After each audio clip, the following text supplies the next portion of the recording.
अस्सलाम वालेकुम।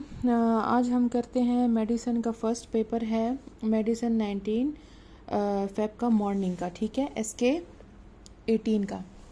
तो सबसे पहले MCQs कौन सा है कि डिफ्थेरिया टॉक्सिन जो है वो cause of which of these, ठीक है। तो कौन सा है? डिक्रीज प्रोटीन सिंथेसिस, ठीक है। डिफ्थेरिया टॉक्सिन जो है वो क्या कॉज करता है? वो प्रोटीन सिंथेसिस को डिक्रीज करता है, ठीक है।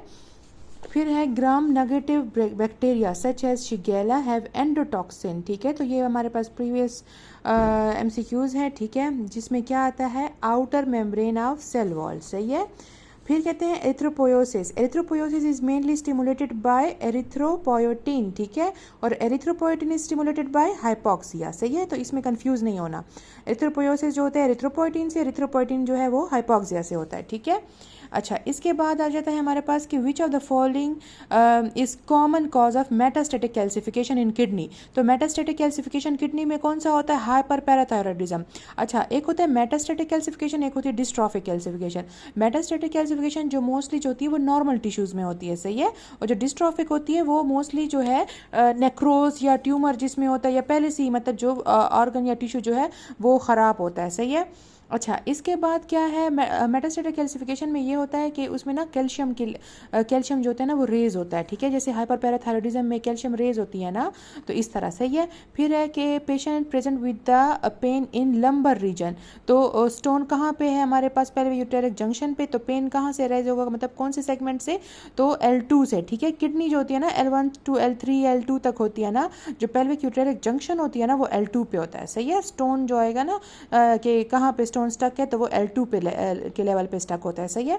अच्छा, इसके बाद क्या है? Number 6, a group of mice was taken an injection of plastic hydrocarbon was given, this will work as a initiator in a process. तो इनिशिएटर का क्या काम होता है?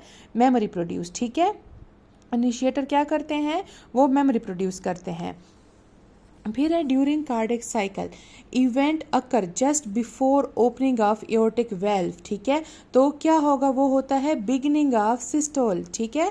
सिस्टोल में क्या हो रहा होता है? एओर्टिक वेल्व की ओपनिंग से पहले, ठीक है। बिगिनिंग किसकी हो रही थी? सिस्टोल की, ठीक है, कार्डियक साइकिल में। देखो कार्डियक साइकिल किस तरह होता है ना, जैसे आइसोवॉल्यूमेट्रिक कंट्रैक्शन होती है, फिर रिलैक्सेशन होती है, फिर ये पूरा साइकिल मतलब पहले डायस्टली फिर सिस्टली वाला मतलब स्टार्ट होता है ना। तो इसी तरह मतलब कि जब कह रहे हैं जब कार्डियक साइकिल का event occur just before opening of aortic valve, तो उससे एओर्टिक वेल्व से पहले ओपन क्या होता है? बिगिनिंग ऑफ सिस्टोल, ठीक है। अच्छा, फिर है contraction of valve will be seen on JVP, ठीक है। तो contraction, C for contraction, C for C waves, ठीक है। इसमें JVP में हमारे पास A वेव होता है, C wave V X Y होता है ना। तो A जो होता है वो एट्रियल कंट्रैक्शन करता है ना, और C जो होता है वो वेंट्रिकल कंट्रैक्शन करता है। तो कंट्रैक्शन ऑफ वेल्व्स, ठीक है। तो C for contraction, C for C wave से याद रखना, सही है। अच्छा, फिर क्या कह रहे हैं कि man is having rheumatoid heart disease and mitral stenosis, ठीक है, and on lung heart failure cells are seen, what is the mechanism of formation? तो क्या होगा? क्रॉनिक पैसिव कंजेशन, ठीक है। क्या होगा इसमें? किस क्या मैकेनिज्म, क्या चीज़ फॉर्मेट कर रहे हैं? क्रॉनिक पैसिव कंजेशन, ठीक है। Which of the following structure is behind ovarian fossa? तो ओवेरियन फोसा के बिहाइंड क्या होता है? यूरिटर होता है, सही है। क्योंकि वो जो हम लोगों ने पढ़ा हुआ है ना रफ़ी में भी, जो हम बोलते हैं कि वाटर अंडर द ब्रिज, तो ये वही वाली चीज़ हो गई कि यूरिटर जो होता है उसके नीचे मतलब उसके ऊपर क्या आ रहे होते हैं? ओवेरियन आर्टरीज होती है ना। तो इसी तरह याद रखना कि ओवेरियन फोसा के पीछे कौन सी चीज़ होती है? यूरिटर होता है, सही है। ड्यूरिंग सुप्राप्यूबिक कैथेटराइजेशन, ठीक है, ट्रांसवर्स इंसिजन इज गिवन, तो विच of the following is most likely damage? तो क्या डैमेज होगा? तो इसमें होती है हमारे पास क्या? इंफीरियर एपिगैस्ट्रिक आर्टरी, ठीक है ना। एक सुपीरियर एपिगैस्ट्रिक आर्टरी होती है, एक इंफीरियर एपिगैस्ट्रिक आर्टरी। ये मतलब बिल्कुल ये जो ब्लैडर होता है ना इसके ऊपर यहाँ पे वो देते हैं, ठीक है। तो इस जगह पे क्या डैमेज होगा हमारे पास? इंफीरियर एपिगैस्ट्रिक आर्टरी, सही है। A child previously having TB comes to you with a complain of fever, cough along with noisy breathing and difficulty in swallowing, now diagnosed as a retropharyngeal abscess। तो रेट्रोफेरेंजियल abscess है ना, मतलब पीछे। तो which structure it will invade first? तो पीछे चीज़ को क्या? प्री वर्टिब्रल फेशिया, ठीक है, क्या करेगा? प्रीवर्टिब्रल फेशिया को ये इन्वेट करता है, सही है। रेट्रोफेरेंजियल एब्सेस जहाँ पे है, सही है। प्रीट्रेकियल जो क्या कहते हैं, प्रीट्रेकियल वाला जो था वो हम लोग थायराइड में पढ़ते थे ना, और प्रीवर्टिब्रल फेशिया जो है वो इधर रेट्रोफेरेंजियल में। अच्छा, फिर कहते हैं the ability of the kidney to excrete concentrated urine will increase what, तो वो इंक्रीज क्या करेगा, if the rate of blood flow through the medulla decrease, ठीक है। कि क्या एबिलिटी कर रहा है कि जब हमारे पास किडनी जो है, किडनी की एबिलिटी क्या है कि वो एक्सक्रीट करता है concentrated urine will increase the rate of blood flow through the medulla decrease. अच्छा, उसके बाद क्या है कि इंसुलिन के मैकेनिज्म ऑफ एक्शन क्या है, तो इंसुलिन का मैकेनिज्म ऑफ एक्शन क्या है, टायरोसिन काइनेज पाथवे, ठीक है। ये भी प्रीवियस एमसीक्यूज है। अच्छा, इस पेपर में मोस्टली जब अभी तक जो हमने पढ़े हैं वो सारे मतलब प्रीवियस वाले हैं, ठीक है। एक ही ये अभी थोड़ा सा वो है कि ये जो डिफ्थेरिया वाला जो हमने क्वेश्चन नंबर 1 पढ़ा था वो फिर थोड़ा सा ज़्यादा लाइक थोड़ा सा मतलब इतना नहीं आया, लेकिन ये बाकी जितने भी है ये हम लोगों ने मतलब सारे पढ़े हुए हैं। अच्छा, फिर कहते हैं patient is having bleeding problem, lab कि में क्या है कि पीटी जो है वो 14 सेकेंड है, ओके। एपीटीटी 60 सेकेंड है, और प्रोलॉन्ग ब्लीडिंग टाइम 6 मिनट्स, और डिफेक्ट इन विच पाथवे, तो ये क्या है, इंट्रिंसिक पाथवे में हो रहा है, सही है। फिर कहते हैं posterior inferior limit of lungs, what will posterior inferior lobe में, तो पोस्टीरियर इन्फीरियर लोब में एट द लेवल ऑफ कौन से पे, तो वो होता है T10 पे, ठीक है। लंग्स है ना, लंग्स का कौन सा वो आएगा, पोस्टीरियर इन्फीरियर लेवल कौन सी जगह पे आता है, at the level of T10। Half life of IgA कितना होता है, हाफ लाइफ ऑफ IgA कितना है, 6 डेज है, सही है। IgA किस में होता है, IgA मोस्टली चिल्ड्रंस में होता है, ठीक है। अच्छा, इसके बाद आते हैं एक होते हैं न्यूनेट्स और एक होते हैं चिल्ड्रंस, ठीक है ना। IG इज इन चिल्ड्रन और IgG जो होता है वो हमारे पास न्यूनेट्स में होता है, सही है। Unknown patient of MI with pericardial friction rub having raised creatinine and urea, most likely complication क्या होगा, तो याद रखना यूरिया है ना, यूरिया से यूरेमिक पेरिकार्डाइटिस याद रखना है, सही है। फिर कहते हैं लिम्फोसाइट नॉर्मल परसेंटेज कितनी होती है, तो लिम्फोसाइट्स की जो नॉर्मल परसेंटेज है वो हमारे पास जो बी लिम्फोसाइट्स होते हैं ना वो सबसे ज़्यादा होते हैं, तो वो 90% होता है, और जो टी लिम्फोसाइट्स हैं वो हमारे पास कितने हैं, 10% है, सही है। तो इसमें कंफ्यूज नहीं होना कि कहीं कहीं भी इन्होंने इस तरह भी दिया होता है कि B lymphocyte 80 to 90%, T lymphocyte 10 to 20%, इस तरह नहीं दिया होता। बस ये याद रखना है कि B lymphocytes is 90% and T lymphocytes is 10%, T for 10 से याद रखना, ठीक है। अच्छा, फिर क्या कहते हैं normal physiological parameters of blood component are cells are, तो याद रखना 45% ब्लड सेल्स होते हैं और 55% क्या होते हैं, प्लाज्मा होते हैं, सही है। Which of the following correct sequence in infective endocarditis, ठीक है। तो उसमें किस तरह होता है कि DTBP इस तरह मैंने याद रखा था, ठीक है। DTBP,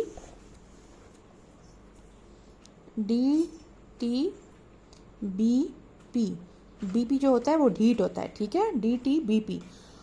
damage valve, thrombosis, bacteraemia और परफोरेशन, सही है।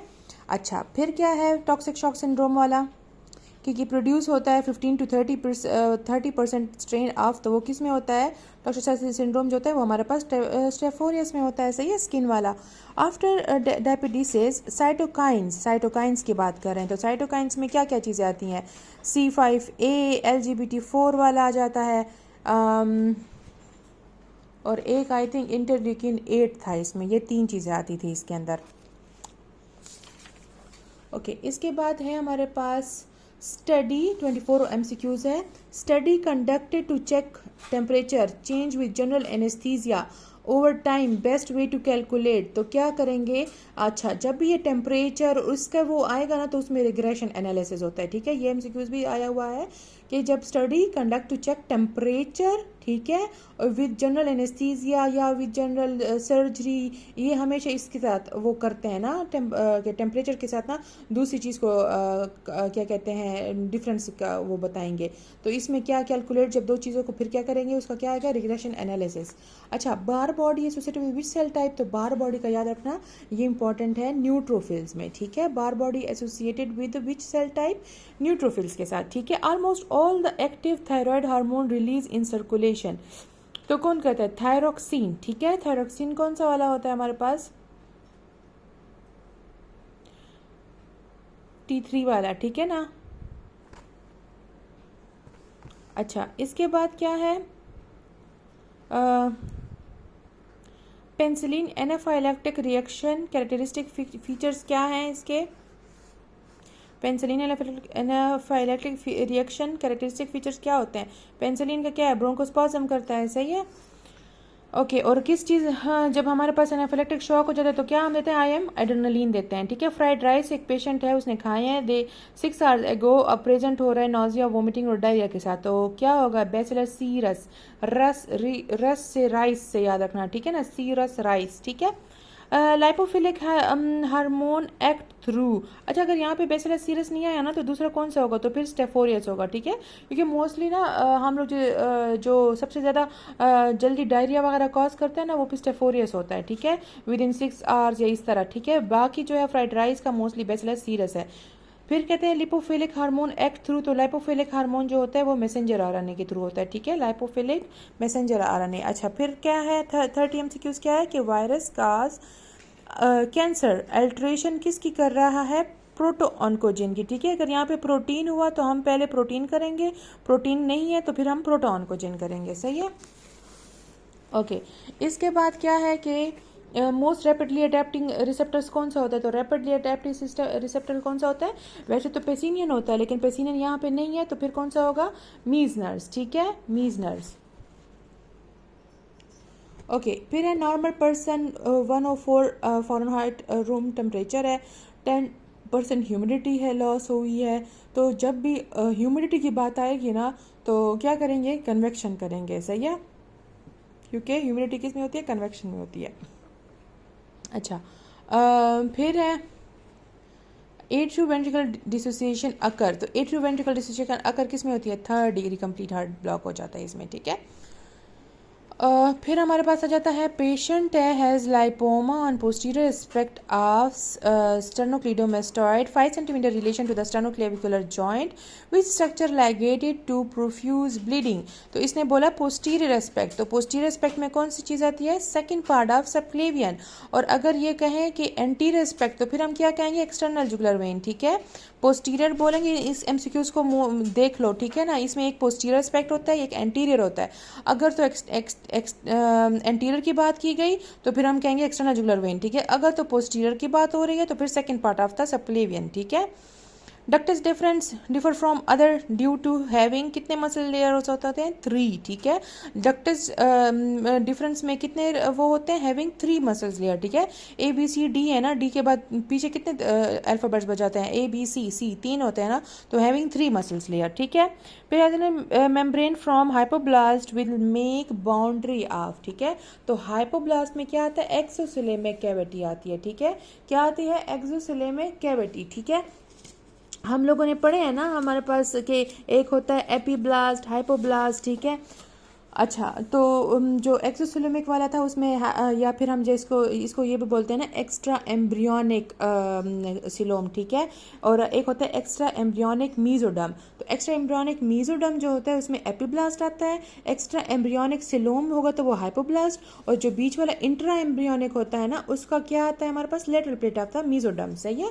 ये 3 होते हैं। फिर कहते हैं अब क्लाइंबर है, हाई एल्टीट्यूड पे गया, experience hypothermia on returning to base camp, adapt to cold weather by heat generation due to falling, तो हीट किससे जनरेट होती है? पोस्टीरियर हाइपोथैलेमस से। पोस्टीरियर हाइपोथैलेमस जो होता है वो सिंपैथेटिक वो कर रहा होता है, ठीक है। इसको इस तरह याद रखना कि देखो AC से क्या होगा? कूलिंग इफेक्ट देगा। तो C फॉर कूल के लिए होता है, A फॉर एंटीरियर हाइपोथैलेमस, ठीक है। और जो हमारे पास PH होता है ना हीट वाला, तो P से पोस्टीरियर हाइपोथैलेमस और H से क्या आएगा? हीट जनरेशन होगी, ठीक है। तो जो पोस्टीरियर वाला होता है वो सिंपैथेटिक वो कर रहा होता है और जो एंटीरियर वाला होता है वो पैरासिम्पैथेटिक कर रहा होता है, सही है। फिर कहते हैं after damage to lateral thoracic valve elevation of lower angle of the scapula patient hand can not reach forward as previously, nerve damage कौन सी होगी? तो ये कौन सा वाला? जैसे कि हम लोगों ने पढ़ा था ना कि इसका क्या आएगा हमारे पास? लॉन्ग थोरेसिक नर्व, ठीक है। लॉन्ग थोरेसिक नर्व कौन सी होती है? जिसमें सेरेटस एंटीरियर मसल को सप्लाई करते हैं, तो यहाँ पे क्या डैमेज हुआ है पड़ा है हमारे साथ? सेरेटस एंटीरियर, ठीक है, वो फॉरवर्ड पोजिशन नहीं कर पा रहा, सही है। फिर कहते हैं पेनक्रेटाइटिक इंजरी अगर हो गई तो फिर कहाँ से सिक्रीशन कहाँ जाएंगे? तो वो जाती है लेसर सैक में, सही है। ओके इसके बाद है हमारे पास कि एक 45 ईयर फीमेल है, उसको बोन पेन है, पेरेस्थीसिया है लोअर लिम में, ठीक है। अब लेबोरेटरी इन्वेस्टिगेशन डन हो गई है, उसमें सीरम कैल्शियम जो होती है वो हमारे पास ऑलमोस्ट जो है वो क्या है, नॉर्मल है, ठीक है। इनऑर्गेनिक फॉस्फेट जो होता है वो भी नॉर्मल है। ELP जो है वो हमारे पास कितनी है, 385 है, ठीक है, थोड़ी मतलब ज़्यादा है। और फिर कहते हैं कि the serum PTH level were borderline raise, तो 6.1 है, ठीक है। तो मतलब क्या हुआ, मतलब कि थोड़ी थोड़ी चीज़ें ज़्यादा हुई पड़ी हैं। तो ये क्या हुआ, ये हमारे पास प्राइमरी हाइपर पैराथायरॉयडिज्म है, सही है। प्राइमरी हाइपरथायरॉयडिज्म में क्या होता है, पैराथायरॉयड ज़्यादा हो जाता है, थोड़ा सा कैल्शियम ज़्यादा हो जाता है, ठीक है, और फास्फोरस जो होता है वो थोड़ा सा डिक्रीज होता है। तो it's a primary hyper parathyroidism, okay. अच्छा इसके बाद क्या है, वर्टिब्रल बॉडी सिम्फिसिस है which of the following cartilage, तो वो होता है फाइब्रोकार्टिलेज, ठीक है, हाँ, जो कि सेकेंडरी कार्टिलेजिनस जॉइंट्स होते हैं, ठीक है। ओके फिर इसके बाद है which of the following detect by the peripheral chemoreceptor. अच्छा एक पेरिफेरल होता है, एक सेंट्रल होता है। सेंट्रल वाला जो होता है, सेंट्रल को याद रखना, सेंट्रल ब्रेन से। सेंट्रल ब्रेन में क्या हो रहा होता है, मोस्टली किसके ऊपर इफेक्ट होती है, वो होती है कार्बन डाइऑक्साइड पे, ठीक है। C for central, C for carbon dioxide, ये इसको वो करता है।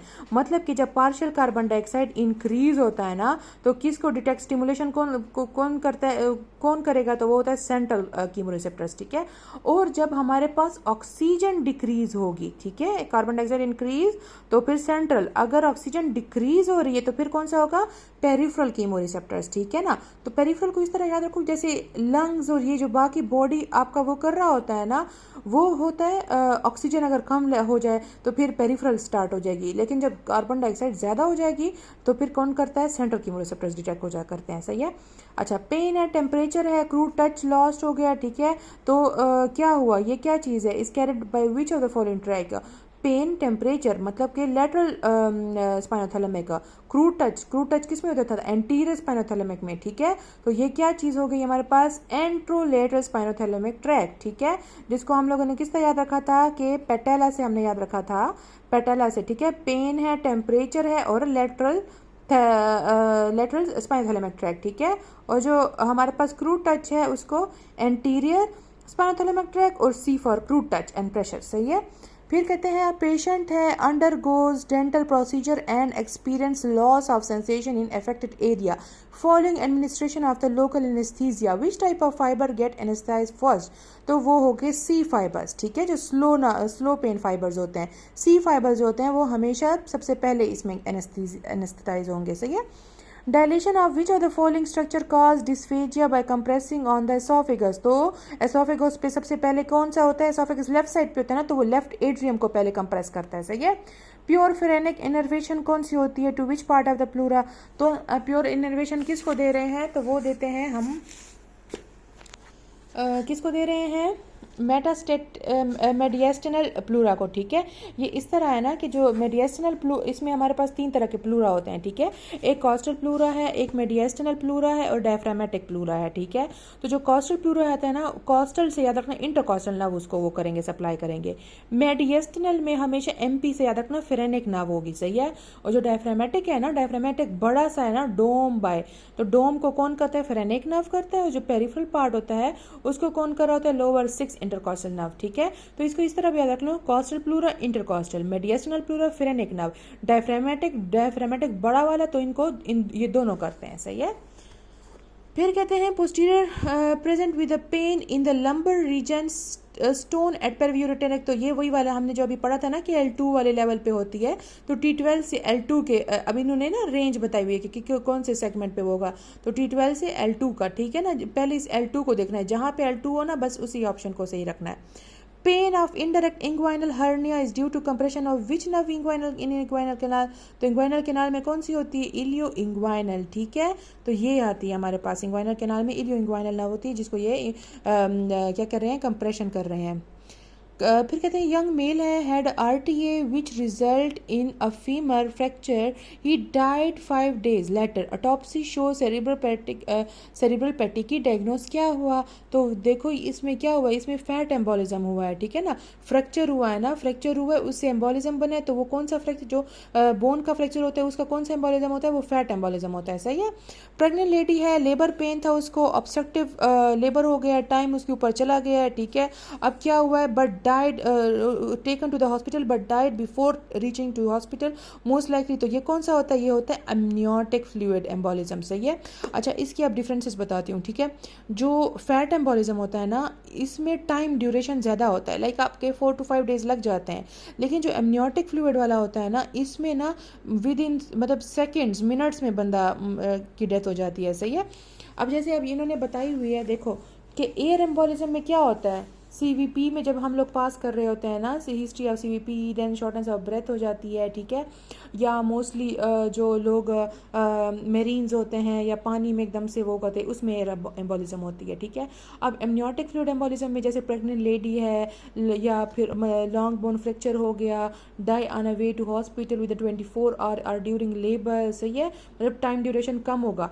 कभी कभी इस तरह MCQs भी आ जाता है ना कि एक प्रेग्नेंट लेडी है, उसका एक्सीडेंट हो गया है, ठीक है, और वो उसी टाइम मतलब वो हो गई है, मतलब एक इस तरह ना 3-4 तरह के MCQs आते हैं, ठीक है। एक होते हैं ऑब्स्ट्रक्टिव लेबर है, ठीक है, और उसका जो सडन डेथ हो जाती है, मतलब कि ना कि वो हॉस्पिटल आ रही थी और मतलब लेबर में थी और उसकी डेथ हो गई, तो मतलब एमनियोटिक फ्लूइड एम्बोलिज्म है, ठीक है। एक प्रेग्नेंट लेडी है, ठीक है, और उसका वो हो गया, क्या कहते हैं, एक्सीडेंट हो गया एकदम से, तो वो तो मतलब हमारे पास फॉर्चुनेस डेथ हो गई, ठीक है। और एक होता है कि एक प्रेग्नेंट लेडी है, सही है, और उसका एक्सीडेंट हो गया है, ठीक है। अब उसका वो लेबर में नहीं थी, वो 4-5 दिन तक मतलब जिंदा थी और एकदम से फिर उसकी डेथ हो गई, तो ये कौन सा हो गया, ये हो गया फैट एम्बोलिज्म, सही है। पल्मोनरी एम्बोलिज्म क्या होती है, पल्मोनरी एम्बोलिज्म में जैसे DVT वगैरह में होती है, सडन डेथ या सडन शॉर्टनेस ऑफ ब्रेथ हो जाती है, ठीक है, एकदम से। Long bone fracture, death after 3 to 5 days, fat embolism, ठीक है। फिर आते हैं muscle of the great sciatic foramen, तो उसमें कौन सी वो होती है, muscle in the great sciatic foramen पे कौन सी होती है, तो वो होता है प्रीफॉर्मिस, ठीक है। फिर कहते हैं पेशेंट है, RTA है, फ्रैक्चर हो गए आइलियम और सैक्रम का, which structure is likely gate damage in pelvis, ठीक है। तो सैक्रम और आइलियम है, मतलब कि पीछे की बात कर रहे हैं, तो कौन सी चीज होती है पीछे, रेक्टम इसमें डैमेज होगा, सही है। अब boxer got blow and mandibular fracture just before the mandibular foramen will cause, तो क्या करेगा, loss of sensation over lower teeth, angle है ना, एंगल नीचे जो बना होता है, लाइक ये जो है ना मैंडिबल, तो इसका एंगल पर वो हुआ है, तो ये एंगल नीचे है ना, तो लोअर टीथ इसके क्या होंगे, वहाँ की सेंसेशन लॉस हो जाएगी। फिर कहते हैं पेशेंट है present with chest pain symptom reverse with streptokinase after MI, what biochemical changes will be seen, ठीक है। तो क्या होगा, एनारोबिक ग्लाइकोलिसिस होगा, ठीक है ना। इसको मैंने इस तरह याद रखा कि यार इधर ना MI में क्या होता है, शॉर्टनेस ऑफ ब्रेथ, ऑक्सीजन नहीं आती ना, तो एनारोबिक क्या होता है, जिसमें मतलब कि एयर का वो नहीं होता, तो एनारोबिक ग्लाइकोलिसिस होगा, सही है। फिर कहते हैं cutaneous branch of cervical plexus, तो सर्वाइकल प्लेक्सिस का क्यूटेनियस कौन से होते हैं, फ्रेनिक और लेसर ऑक्सीपिटल, ठीक है। Phrenic, lesser occipital, greater occipital, supra scapular या ग्रेटर ऑरिकुलर या लेसर ऑक्सीपिटल, या फिर एंसा सर्वाइकलिस या सुप्रा क्लेविकुलर। तो कौन सा होता है हमारे पास क्यूटेनियस ब्रांच ऑफ सर्वाइकल का, सर्वाइकल पीछे ऑक्सीपिटल वाला होगा, ठीक है, तो greater auricular and lesser occipital, ठीक है। ये दो जो होते हैं ये हमारे पास क्यूटेनियस ब्रांचेस होती हैं, किस चीज़ की, सर्वाइकल ऑक्सीपिटल, सर्वाइकल प्लेक्सिस की, ठीक है। तो ये जरा न्यू MCQs है, ठीक है, लेसर ऑक्सीपिटल और ग्रेटर ऑरिकुलर, ठीक है। फिर कहते हैं पेशेंट है, हेडेक है, वोमिटिंग आ रही है, नेक स्टिफनेस है, रेज इंट्राक्रैनियल प्रेशर है, लंबर पंक्चर किया था। लंबर पंक्चर में क्या होता है, कौन सी हमारे पास हेमरेज होती है, सब एरेक्नाइड हेमरेज, ठीक है, सब एरेक्नाइड हेमरेज, ठीक है। एक्स्ट्रा ड्यूरल में तो वो जैसे वो हो जाती है ना, एक्सीडेंट वगैरह हो जाता है, या इस तरह सब ड्यूरल जैसे कि ओल्ड एज हो गया, या इस तरह ड्रंकन एल्कोहल वगैरह पी लिए एकदम से वो हो गया, ठीक है, तो ये सारे आते हैं हमारे पास। फिर कहते हैं drug given in 70 year old female, influenza with influenza, तो इन्फ्लुएंजा क्या है, इन्फ्लुएंजा में कौन से वो देते हैं, फंगल है ना, तो एसाइक्लोविर देंगे, सही है। नियासिन डिफिशियंसी कॉज क्या करता है, CNS डिफेक्ट करते हैं, ठीक है। नियासिन में पेलाग्रा जो होती है जिसमें क्या क्या चीज़ें आती हैं, डिमेंशिया, डायरिया, डेथ वगैरह जो हो जाती है, सही है। एस्थमा में क्या सेंसिटिव होता है हमारे पास, FEV1 और FEVC, ठीक है। या कभी कभी इस तरह भी दे देते हैं कि लेस देन 65% जो है वो हमारे पास FEVC जो होती है वो कम हो जाती है एस्थमा में, सही है। अ group of my was taken an injection of the plastic hydrocarbon was given. This will work in initiator in process. तो the initiator work क्या होता है, memory produce, ठीक है। ये वही वाला MCQ दोबारा रिपीट किया गया है। अच्छा, ये अब बताया हुआ है ना कि इनिशिएटर का क्या काम है, प्रोमोटर का क्या काम है। जो इनिशिएटर्स होते हैं ना वो केमिकल कार्सिनोजन और हाईली रिएक्टिव इलेक्ट्रोफाइल्स होते हैं, ठीक है। क्या करते हैं, ये इलेक्ट्रॉन डिफिशिएंट एटम्स होते हैं और can reach with the nucleophilic, ठीक है, साइट, जो इलेक्ट्रॉन रिच साइट होती है उधर जाते हैं, उधर टारगेट करते हैं DNA और RNA और प्रोटीन पे, और फिर क्या करते हैं, परमानेंट DNA डैमेज कर देते हैं और रैपिड इरिवर्सिबल होते हैं, ठीक है, रैपिड इरिवर्सिबल, ठीक है। और एंड हैज़ अ मेमोरी, तो ये इसलिए तो बोल रहे हैं ना कि इनिशिएटर मेमोरी प्रोड्यूस करते हैं। प्रोमोटर क्या कहते हैं, they don't have the direct effect on DNA and cause clonal proliferation of already initiated cells, they are reversible, ठीक है। इनिशिएटर रिवर्सेबल नहीं होते, ठीक है। Which of the following causative agent of the carcinoma cervix, तो carcinoma cervix का जो होता है वो क्या है, HPV16, ठीक है।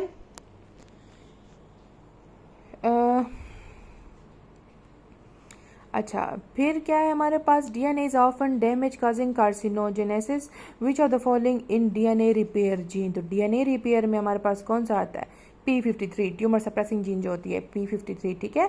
4 मंथ चाइल्ड है, पेशेंट है, 70% ऑफ द बॉडी वेट है, फैटी लीवर है, एब्डोमिनल एडिमा है, डीपिगमेंटेशन है, ठीक है। तो क्या हुआ, ये हमारे पास क्या है, क्वेशकोर, प्रोटीन डिफिशिएंसी है ना, ठीक है। क्वेशकोर, मरासमस में क्या होता है, मरासमस तो खुद बेचारा वो हो रहा होता है ना, इधर तो ये क्या है कि एडिमा वगैरह प्रोटीन की डिफिशिएंसी से सारा कुछ हुआ पड़ा है, जिसमें हम कहते थे कि इसके जो क्या कहते हैं हेयर स्ट्रीक्स की तरह, मतलब वो होते हैं बिल्कुल थिन से बाल होते हैं। IgE में क्या होता है, रेज IgE हो तो कौन सी हाइपर सेंसिटिविटी होती है, एनाफिलैक्टिक शॉक वाली, तो वो कौन सी है, टाइप 1, ठीक है। एस्थमा या IgE या पेंसिलिन एनाफिलैक्टिक शॉक हो जाती है तो वो कौन सी होती है हमारे पास, हाइपर सेंसिटिविटी टाइप 1, ठीक है। अच्छा, फिर कहते हैं इन अच्छा, इसके बाद क्या है कि in allergic reaction histamine release from which cells, तो हिस्टामिन का क्या होगा, हिस्टामिन कहाँ से रिलीज होते हैं, मास्ट सेल से होते हैं, ठीक है ना। हिस्टामिन किधर से रिलीज हो रहे हैं, एलर्जिक रिएक्शन में हिस्टामिन आता है ना, तो वो कहाँ से मतलब वो हो रहे हैं, रिलीज हो रहे हैं मास्ट सेल से, ठीक है। इम्यूनोग्लोबुलिन फॉर्म बाय विच, तो इम्यूनोग्लोबुलिन फॉर्म होते हैं प्लाज्मा सेल्स, ठीक है ना, ठीक है। Immunoglobulin form by which cells, plasma cells. फिर है हमारे पास most abundant cell in the grey matter of the CNS, तो ग्रे मैटर जो होता है ना CNS का, उसमें क्या आता है, प्रोटोप्लाज्मिक एस्ट्रोसाइट्स, ठीक है,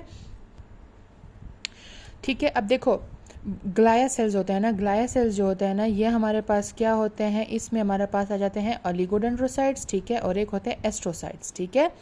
तो जो ओलिगोडेंड्रोसाइट्स है ना, ये हमारे पास जो होते हैं ये वाइट मैटर से बनते हैं, ठीक है। ओलिगो वाले जो होते हैं वो किससे बनते हैं, वाइट मैटर ऑफ द ग्लाया सेल्स, न्यूमरस ग्लाया सेल्स इन वाइट मैटर, ठीक है। जो एस्ट्रोसाइट्स है ना, अब इसमें हमारे पास दो चीज़ें आ जाती हैं, एक होता है फाइब्रस एस्ट्रोसाइट्स और एक होता है प्रोटोप्लाज्मिक एस्ट्रोसाइट्स, ठीक है। तो देखो जो फाइब्रस होते हैं ना, लाइक फाइबर, ठीक है ना, वाइट कलर के होते हैं, ठीक है। तो white matter in the fibrous astrocytes वाले जो होते हैं, मतलब जो एस्ट्रोसाइट्स हैं वो वाइट मैटर वाले फाइब्रस एस्ट्रोसाइट्स हैं, और जो प्रोटोप्लाज्मिक वाले होंगे ना वो क्या होंगे, वो हमारे पास ग्रे होंगे, ठीक है। जैसे GP से याद रखना कि ग्रे प्रोटोप्लाज्मिक एस्ट्रोसाइट्स, ठीक है। तो अब इसने बोला ना कि ग्रे मैटर ऑफ CNS कौन सा है, तो वो है protoplasmic astrocytes. Site of the impaction of the uterine stone, तो site of impaction of ureteric stone में कहाँ पे साइट होती है, तो वो होती है हमारे पास opening of ureter into bladder, ठीक है। कि यूरोटेरिक स्टोन कहाँ पे वो हो रही होती है, मतलब किस जगह पे वो है, तो वो है जहाँ पे यूरेटर जो होता है ब्लैडर में ओपनिंग होती है ना, उस जगह पे। अब इन्होंने हमें बताया हुआ है कि common site of the lodging of the ureteric stone overall, मतलब एडल्ट में विजाइक यूटेरिक जंक्शन पे होता है, ठीक है। और जो अगर कहें कि चिल्ड्रन में कहाँ होती है, तो चिल्ड्रन में हमेशा याद होता रखना पेल्विक यूटेरिक जंक्शन में, ठीक है, विजाइको पेल्विक, ठीक है। पी वाला जो होता है वो पी से पीड्स याद रखना ना, चिल्ड्रन वाला, चाइल्ड से पीड्स से याद रखना, P for peds, P for pelvic ureteral junction, ठीक है। और जो यूरेटर वाला है, यूरेटर नैरो कहाँ पे होता है, तो यूरेटर जो है वो मोस्टली नैरो होता है vesico ureteral junction greater than where it enters bladder, ठीक है।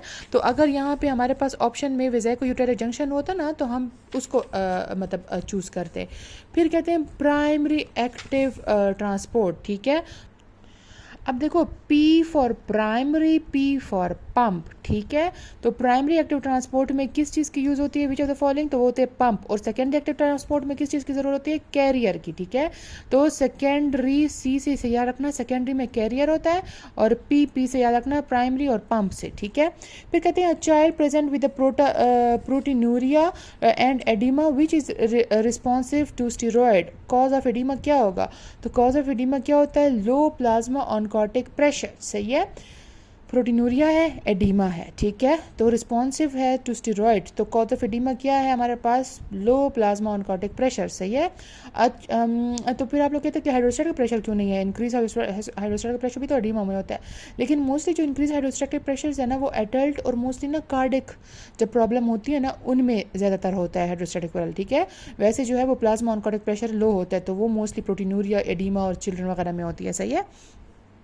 ओके उसके और फॉर एग्जांपल ये जो MCQ डायग्नोसिस है ना इसकी, वो मिनिमल चेंज डिजीज़ है, ठीक है। तो उसमें लो प्लाज्मा ऑनकॉटिक प्रेशर होता है।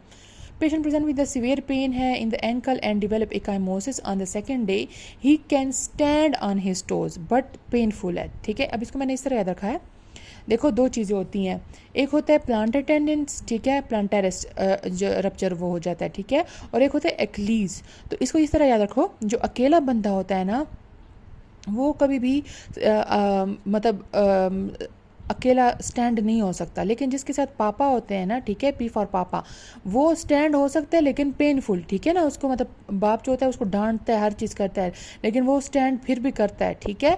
तो जब जिसके साथ पापा होते हैं वो स्टैंड करेगा अपने टोज पे लेकिन पेनफुल, ठीक है। लेकिन जो अकेला बंदा होता है वो स्टैंड नहीं, एबल टू स्टैंड मतलब नहीं कांट स्टैंड एक्लीज रप्चर, सही है। तो ये याद रख लेना, ठीक है। Able to stand plantaris rupture, can't stand Achilles rupture. Plantaris जो है वो सप्लाई कौन करता है उसको, तो वो उसको प्लांटेरिस को जो सप्लाई है वो कौन कर रहा है हमारे पास, टिबियल नर्व, ठीक है। प्लांटेरिस की सप्लाई कौन कर रहा है हमारे पास, टिबियल नर्व, ठीक है। Most widely use technique to detect tumour cells की बात कर रहे हैं, तो ट्यूमर सेल्स को कौन वो करेगा, पेरिफेरल स्मेयर करता है, ठीक है। अब इसमें दो चीज़ें आ जाती है हमारे पास, सही है। एक होती है पेरिफेरल स्मेयर, एक होता है ट्यूमर मार्कर। तो अगर तो वो पूछता हमसे कि इधर ट्यूमर मार्कर मतलब ट्यूमर को हम लोगों ने डिटेक्ट करना है, तो फिर हम कहते हैं ट्यूमर मार्कर करते हैं, ठीक है। लेकिन अगर वो कह रहे हैं कि हमें ट्यूमर सेल डिटेक्ट करना है, तो ट्यूमर सेल जो होते हैं वो पेरिफेरल स्मेयर से डिटेक्ट होगा, सही है। अच्छा फिर कहते हैं अल्कोहलिक पेशेंट है present with haemorrhage near hair follicles, petechiae bruised skin है, म्यूकोजल लीजन है विच आर पूरली हीलिंग है with decrease collagen. Defective cells कहाँ पे are which of the following, तो वो होते हैं फाइब्रोब्लास्ट, ठीक है। ये जब अल्कोहलिक पेशेंट है ना वो उसको हेमरेजिक हो रही है, हेयर फॉलिकल्स है, ब्रूज स्किन है, उसकी म्यूकोजल लीजन्स हैं और हील भी नहीं हो रहा, तो वो उसमें मोस्ट को कौन सा कोलेजन की डिफेक्टिव होगी, तो वो होगी फाइब्रोब्लास्ट की, सही है। अच्छा ये बहुत इंपॉर्टेंट है, देखो इसको इस तरह याद रखना कि जो एंटीरियर और पोस्टीरियर डिसलोकेशन है ना डायरेक्टली प्रोपोर्शन है टिबिया के और इनडायरेक्टली प्रोपोर्शन है फीमर के, याद रखना, सही है। एक है फीमर के साथ मतलब इसका हमेशा झगड़ा होता है, टिबिया इसको अच्छा लगता है, सही है। तो डायरेक्टली प्रोपोर्शन किसका है, टिबिया के साथ, ठीक है, और इनडायरेक्टली फीमर, ठीक है। अब किस तरह कि अगर तो एंटीरियर क्रूशिएट लिगामेंट, ठीक है, या एंटी डिस्लोकेशन ऑफ टिबिया हो गई, तो फिर क्या होगा, कौन सी जगह एंटीरियर डिस्लोकेशन ऑफ टिबिया हुई तो कौन सा लिगामेंट हमारे पास इंजर्ड होगा, तो एंटीरियर क्रूशिएट लिगामेंट डैमेज होगा, सही है। और अगर वो बोल रहा है कि फीमर के ऊपर मतलब वो हो गया है, पोस्टीरियर डिस्लोकेशन हो गई है फीमर की, तो फिर क्या होगा, तो वो तो हमने इनडायरेक्टली बोला था ना, तो पोस्टीरियर के साथ एंटीरियर होगा और एंटीरियर के साथ पोस्टीरियर, लेकिन टिबिया जो है उसको अच्छा लगता है, उसका फिर सेम ही डायरेक्शन होगी, जाएंगी। एंटीरियर डिसलोकेशन ऑफ टिबिया है तो फिर एंटीरियर क्रूशिएट होगा, पोस्टीरियर है तो फिर पोस्टीरियर होगा, लेकिन फीमर में वाइस वर्सा अपोजिट होगा। अच्छा, CGMP क्या है हमारे पास, ये क्या है, इस सेकेंडरी रिसेप्टर ऑफ वर्ड, तो ये होता है ANP का, ठीक है ना। तो इसको CGMP है ना, तो G से याद रखना, G क्या कहते हैं, G आप, ठीक है, आप से याद रखना, ठीक है, AP से मैंने याद रखा है, G आप से, ठीक है। A female with sign and symptom of hyperprolactinoma was diagnosed with a pituitary adenoma. The growth of this tumor anteriorly उसने बोला है, ठीक है। anteriorly will compress which structure, तो anteriorly कौन compress कर रहा होता है, ऑप्टिक नर्व, सही है।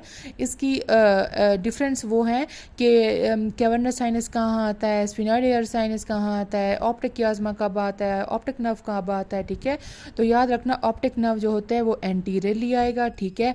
कैवर्नस साइनस जो होता है वो इसके लेटरली आता है, ठीक है। कैवर्नस साइनस जो होता है किसके, हमारे पास पिट्यूटरी की बात कर रहे हैं ना, ठीक है। तो क्या क्या चीज़ें हमारे पास यहाँ पे, आई थिंक हाँ एक्सप्लेनेशन में लिखा भी हुआ है कि कैवर्नस साइनस जो होती है वो हमारे पास क्या है, लेटरली आती है। स्फिनॉइड एयर साइनस इंफीरियरली आता है, और ऑप्टिक कियाज्मा जो होती है वो सुपीरियरली होती है, और जो ऑप्टिक नर्व होती है वो क्या है, एंटीरियरली, सही है। ये इसकी एक्सप्लेनेशन है, इसको याद रखना है, सही है। मोस्टली ऑप्टिक नर्व वाली आती है। देखो आंखें आगे है ना, इंटीरियरली आएगी, ठीक है। ऑप्टिक कियाज्मा क्या होता है, ब्रेन ऊपर होगा ना, तो सुपीरियरली ब्रेन आ गया, ठीक है। उसके साथ कैवर्नस साइनस मतलब कि जो खुले हुए हमारे पास जो वो है, लाइक इसको इस तरह याद रख लेना, ये हमारे पास आंखें आ गई, ठीक है। ऑप्टिक नर्व एंटीरियरली, ठीक है। ब्रेन ऑप्टिक कियाज्मा जो होता है वो सुपीरियरली होगा, ठीक है। तो साइनसेस जो होती हैं जैसे स्फिनॉइड एयर साइनसेस, तो वो हमारे पास क्या हुई, हमारे पास नीचे इंफीरियरली आ गई ब्रेन की, ठीक है। और जो कैवर्नस साइनस होती है ना वो लेटरली आ जाएंगी, सही है। तो कैवर्नस साइनस लेटरली हो गया, स्फिनॉइड एयर साइनस जो होती है वो हमारे पास इंफीरियरली नीचे आ जाती हैं, और जो ऑप्टिक कियाज्मा है वो हमारे पास ऊपर ब्रेन में सुपीरियरली, और ऑप्टिक नर्व जो है एंटीरियरली, सही है।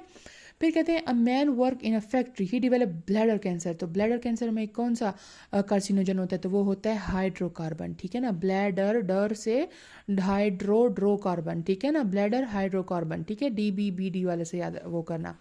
A patient undergoing ascitic tap किया है, एसाइटिस की fluid costodiaphragmatic recess, where to pass needle, तो कहाँ पास करते हैं हम लोग, T10 मिड एक्सिलरी लाइन में करते हैं, सही है ना।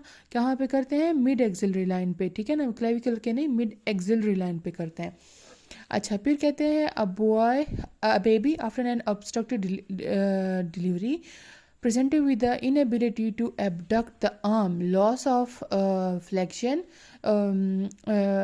loss of supination of arm and elbow joint due to damage। तो ये क्या होती है, अब पैरालिसिस, या कभी कभी इस तरह भी दे देते हैं कि upper portion of the brachial plexus, ठीक है, या अपर ट्रंक, या इस तरह मतलब वो दिया होता है, ठीक है ना। अर्ब्स पैरालिसिस कौन सा वाला, जिसमें हम अर्ब्स पैरालिसिस कौन सी होती है, जिसमें वो हम कहते नहीं वेटर टिप वाला, जो इस तरह उसका हाथ बिल्कुल मुड़ जाता है, पीछे की तरफ हो जाती है, ये वो है, ठीक है।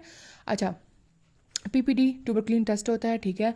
उसको पे डन कर दिया पेशेंट पे, after 40 hours 15 mm erythema is notice. Cell responsible for erythema are, तो वो होता है हेल्पर टी सेल्स, ठीक है। DB में कौन से सेल्स होते हैं, हेल्पर टी सेल्स, ठीक है। CD4 helper T cells and macrophages के लिए। फीमेल है, उसको क्या है, उस मतलब हार्मोनल थेरेपी ले रही है, having risk of which of the following, ठीक है ना। तो हार्मोन में कौन सी वो होती है जो ये वो ले रहे हैं, क्या कहते हैं, हार्मोन्स वगैरह, प्रोजेस्टेरोन, एस्ट्रोजन वगैरह, तो उसके वो जब लेते हैं तो उसमें कौन सी वो होती है, रिस्क होती है, तो वो हमारे पास क्या है, इसमें क्या आता है, थ्रोम्बो एम्बोलिज्म, सही है, थ्रोम्बो एम्बोलिज्म, ठीक है। अच्छा, अब इसमें क्या है कि किस तरह की बात है, देखो अगर लो एस्ट्रोजन OCP ले रहे हैं, ठीक है, और कंट्रासेप्टिव पिल्स ले रहे हैं, तो उसमें लो में क्या आता है, हेपेटिक एडिनोमा आता है, ठीक है। हाई एस्ट्रोजन ओरल कंट्रासेप्टिव पिल है या लॉन्ग टर्म के लिए यूज़ किए हुए हैं। अच्छा, high oestrogen OCP long term use में पोस्ट मिनोपॉजल है, तो पोस्ट मिनोपॉजल को याद रखना, ठीक है। उसमें एंडोमेट्रियल कार्सिनोमा आता है, ठीक है। Oestrogen containing OCP increase risk of thromboembolism, ठीक है। अच्छा, जहाँ पर भी पहले ये चीज़ें आएंगी, लेकिन जो हमारे पास थ्रोम्बोएम्बोलिज्म जो DVT है ना, वो सबसे ज़्यादा इंपॉर्टेंट है, ठीक है। तो पहले ऑप्शन में ये इसी चीज़ को हमने वो करना है, ठीक है ना, DVT के हार्मोन थेरेपी वाला आ गया है, तो उसमें भी थ्रोम्बोएम्बोलिज्म की रिस्क पहले आएगा, एस्ट्रोजन कंटेनिंग में भी पहले आता है, ठीक है। अगर वो बोल रहे हैं कि वो हार्मोनल थेरेपी भी ले रही है कंटेनिंग बोथ एस्ट्रोजन और प्रोजेस्टेरोन कॉज, तो वो ब्रेस्ट कार्सिनोमा, ठीक है। ब्रेस्ट कार्सिनोमा का इस तरह आता है कि वो इस तरह एमसीक्यू ऑप्शंस आएंगे, एक्सक्यूज इस तरह होगा कि एक फीमेल है वो ये ले रही है, उसका हिस्ट्री में भी ब्रेस्ट कैंसर का हिस्ट्री भी होती है फैमिली की, तो अब उसको किस चीज़ का मतलब ज़्यादा वो है, तो वो कौन सा आता है, ब्रेस्ट कार्सिनोमा का है, सही है। ब्लड सप्लाई ऑफ ओवरऑल जो है ना रिस्क सबसे ज़्यादा किसका है, थ्रोम्बोएम्बोलिज्म का है। ब्लड सप्लाई जो है ऑफ थैलेमस, सब थैलेमस और हाइपोथैलेमस, तो इन सब की ब्लड सप्लाई कौन करती है, सबसे बड़ी क्या है हमारे पास, इंटरनल कैरोटिड आर्टरी, ठीक है। ये आर्टरी जो है ये थैलेमस, सब थैलेमस और hypothalamus by branch of which artery, internal carotid artery, मतलब इसको ब्लड सप्लाई कर रही है। अच्छा फिर क्या है, after injury patient complain that his arm can't move forward has before this is due to the lesion of which part of brachial plexus, upper trunk, ठीक है ना, सेरेटस एंटीरियर वो वाली जा, तो वो अपर ट्रंक की बात कर रहे हैं, ठीक है। पोस्टीरियर कॉर्ड और ये जो पीछे है ना पोस्टीरियर कॉर्ड में ये ट्राइसेप्स वगैरह ये चीज़ें आती हैं, ठीक है। लोअर कॉर्ड में फिर हमारे पास ये मीडियल नर्व और ये सारी चीज़ें, अल्नर ये वाला आ जाता है, ठीक है। अच्छा ओके फिर है हमारे पास a patient has lateral chest wall blow injury beneath right arm, after which vertebral column of scapula become prominent and move posterior, which nerve is close relation is damage, तो ठीक है, तो कौन सी होगी, यहाँ पे होता है हमारे पास ये मोस्टली जो है ना स्केपुला, स्केपुला पे हमारे पास लॉन्ग थोरेसिक नर्व होती है, जिस तरह हम कहते थे नहीं विंगिंग ऑफ स्केपुला हो गई, सेरेटस एंटीरियर, ठीक है, वो स्केपुला का मेन वो है, ठीक है। तो इधर कौन सी वो डैमेज होती है, तो लॉन्ग थोरेसिक नर्व, ठीक है, जिसको हमने साल्ट से याद रखना है, serratus anterior long thoracic nerve.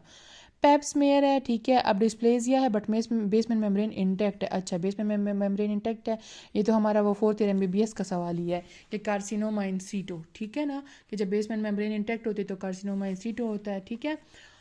Okay type of changes in metaplasia, metaplasia में क्या होती है, एपिथेलियम की चेंजेस होती है, तो मैं एपिथेलियम में क्या आएगा हमारे पास, फंक्शनल और मॉर्फोलॉजिकल चेंजेस, ठीक है। डिस्प्लेजिया में क्या होता है, डिस्प्लेजिया में ना सेल की वो शेप वगैरह चेंज हो जाती है, मेटाप्लेजिया में एपिथेलियम की जो फंक्शन और मॉर्फोलॉजिकल चेंजेस हो जाती हैं, सही है। अच्छा 2 ग्रुप ऑफ पीपल है selected, 1 present with vomiting and 1 without vomiting, data obtain, ठीक है, इन प्रेजेंस और एब्सेंस ऑफ वोमिटिंग, ठीक है। तो ये क्या, ये नॉमिनल है, ठीक है ना, प्रेजेंस एंड एब्सेंस मतलब 2 चीज़ों को वो किया हुआ है, ठीक है। तो ये हमारे पास आ जाता है नॉमिनल में, ठीक है। ऑर्डिनल में तो ऑर्डर्स के उस पर करते थे ना, ठीक है, केस कंट्रोल कोहॉर्ट तो आपको पता है, तो इसमें क्या आ जाता है हमारे पास, नॉमिनल आता है, ठीक है, कि एक पेशेंट है उसको वोमिटिंग आ रही है, ठीक है। अब 1 प्रेजेंट विद वोमिटिंग और दूसरा जो है 1 विदाउट वोमिटिंग, डेटा ऑब्टेन किया कि यार किस में प्रेजेंस था किस में एब्सेंस था, ठीक है। अच्छा फिर कहते हैं 45 year old previously normal lady start having dyspnoea, dry cough हो रही है, 3 फीवर है, 3 मंथ बैक रिकवर हो गई 1 month, when she went on vacation again developed symptoms, when she go back to her canaries, x-ray multiple nodular lesion in all lung zone, the mechanism is, तो वो क्या हुआ, उसको क्या हुआ पड़ा है, हाइपर सेंसिटिविटी निमोनाइटिस हुआ पड़ा है, तो वो किस में होता है, एंटीजन एंटीबॉडी मीडिएटेड रिएक्शंस होती हैं, ठीक है, लाइक डस्ट वगैरह और इन चीज़ों से हो जाती है उसको एकदम से। फिर है hepatitis B infectivity rare indicated by, तो रेट क्या कि मतलब हमें पता लगे कि हाँ इन्फेक्शन है हेपेटाइटिस बी का, तो उसमें एंटीजन हमेशा पॉजिटिव होगा और जो एंटीबॉडीज होती है वो नेगेटिव होता है, तो उसमें कौन सी की नेगेटिव है, तो अगर देखा जाए तो हमारे पास कौन सी है, एंटीजन पॉजिटिव, हाँ सही है, hepatitis E antibodies negative, okay, तो ये वाला ए वाला ऑप्शन सही है, ठीक है। 38 वीक प्रेग्नेंट वुमेन है, visited her family and a remote area, remote को हमेशा याद रखना है, ठीक है। और प्रेग्नेंट को देखो, प्रेग्नेंट फिर कहते हैं कि जॉन्डिस हो गया उसको, डेवलप हो गया, अब ये कौन सा टाइप ऑफ हेपेटाइटिस है, ठीक है, तो is most likely prevalent in a pregnant women, ठीक है। प्रेग्नेंट वुमेन में ना वैसे हेपेटाइटिस ए आता है, ठीक है, ओवरऑल अगर देखा जाए, ठीक है, मोस्ट कॉमन हेपेटाइटिस ए होता है, लेकिन जब कभी वो बोले लीथल हो गया या रिमोट एरिया में गया हुए हैं, ठीक है, तो फिर कौन सा होगा हमारे पास, हेपेटाइटिस ई, ठीक है। जैसे एक्सप्लेनेशन में लिखा हुआ है कि ओरोफिकल रूट कौन से होते हैं हमारे पास, या फिर नेकेड वाले कौन से होते हैं, तो हेपेटाइटिस ए और ई होता है, ठीक है। मोस्ट लीथल कौन सा, हेपेटाइटिस डी है, और मोस्ट कॉमन इन प्रेगनेंसी जो है वो हेपेटाइटिस ए है। फिर most lethal remote area in pregnancy का कौन सा, हेपेटाइटिस ई, सही है। Norepinephrine synthesis require which enzyme, तो वो होता है डोपामीन हाइड्रोक्सिलेज, ठीक है, डोपामीन हाइड्रोक्सिलेज, ठीक है। इसको मैंने डॉन से याद रखा था कि डोपामीन, ठीक है, और नॉन एपिनेफ्रिन की सिंथेसिस में होता है, ठीक है। अच्छा, फिर कहते हैं a mother came to you with the 4 month old baby, the baby has muscle weak है, no head hold, failure to thrive, she say she give up the baby formula milk mix with the honey. तो honey क्या contain करता है, clostridium बोचुलिज्म, ठीक है, bacteria, जो कि क्या करेगा, cause infant botulism, so avoid honey before 1 month, सही है। A patient present short limb, normal trunk and lumbar lordosis, ठीक है। The most mode of inheritance क्या है, तो जब भी ये लॉर्डोसिस मतलब ट्रंक उसका बात करेंगे तो ये एकॉन्ड्रोप्लेजिया होता है, जो कि ऑटोसोमल डोमिनेंट होता है, सही है, कि उसमें क्या होता है, शॉर्ट लिम्स होती है, नॉर्मल ट्रंक होता है, लेकिन लंबर लॉर्डोसिस होता है, ठीक है। लॉर्डोसिस मतलब आगे की तरफ जो वो मतलब अकड़ा हुआ जो होता है। हाँ, एक होता है ना काइफोसिस, काइफोसिस छोड़ मतलब ऐसे झुक के चलता है, और जो लॉर्डोसिस वाला होता है ना वो मतलब आगे की तरफ मतलब उसका पिजन चेस्ट टाइप होता है। Few days after infection which typhoid the organism reside, तो मतलब किस में वो होता है, एक होते हैं गाल ब्लैडर में, एक होते हैं पायर पेजेस में, तो इसने बोला फ्यू डेज, तो जो हमारे पास क्या होते हैं कि जो लाइक 1 to 4 वीक्स के बीच में होता है ना, तो वो पायर पेजेस में होते हैं, लेकिन 4 वीक से ज़्यादा हो जाए तो फिर गाल ब्लैडर में होते हैं, ठीक है।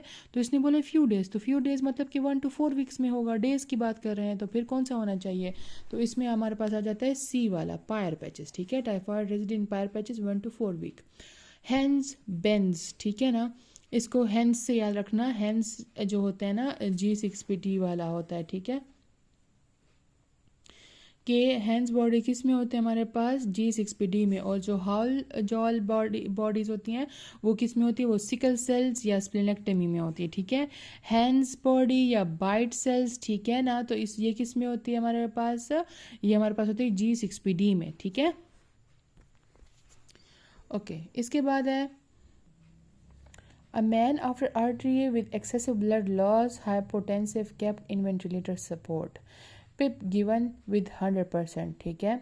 Oxygen 5 days later, patient died on examination of lung. There was hyaline streaks with increased number of macrophages और neutrophils. तो क्या हुआ है उसमें, alveolar damage हो गए हैं, ठीक है, diffuse alveolar damage हो गए हैं, ठीक है, इन्फेक्शन सारा भर गया है। Most dependent part in which drain placed after cholecystectomy, तो जब कोलिसिस्टेक्टमी कर देते हैं तो उसमें ड्रेन इन विच ड्रेन वो करते हैं, कहाँ पे वो होता है, तो वो जाता है राइट सब हेपेटिक स्पेस में, ठीक है, किस में जाता है, राइट सब हेपेटिक स्पेस में ड्रेन होता है, ठीक है।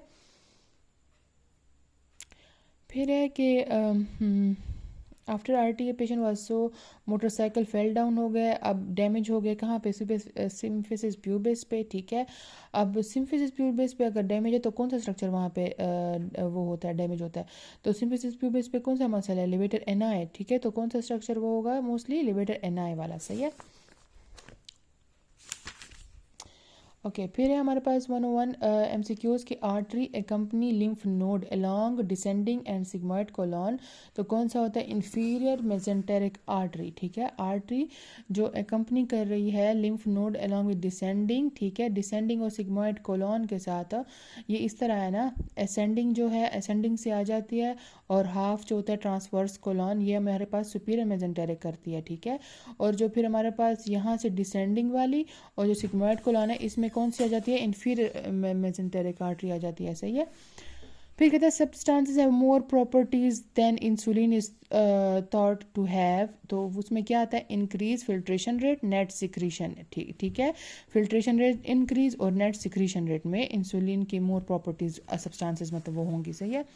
फिर कहते हैं अ पेशेंट मैं रवाना, ओके, इसके बाद क्या है हमारे पास, a patient after RTA had severe blood loss हो गया, no urine output even after 3 days, patient fail to have urine output, ठीक है, creatinine 9.6, biopsy show cortical necrosis और सीवियर एक्यूट ट्यूबुलर नेक्रोसिस, तो ये क्या है, ये हमारे पास कौन सी इंजरी हो गई, इरिवर्सिबल हो गई ना, क्रिएटिनिन इतना ज़्यादा हाई हो गया, शॉक में है बंदा, तो क्या है ये इरिवर्सिबल इंजरी है, ठीक है, कौन सा what is the cause in the patient, तो इरिवर्सिबल इंजरी, ठीक है।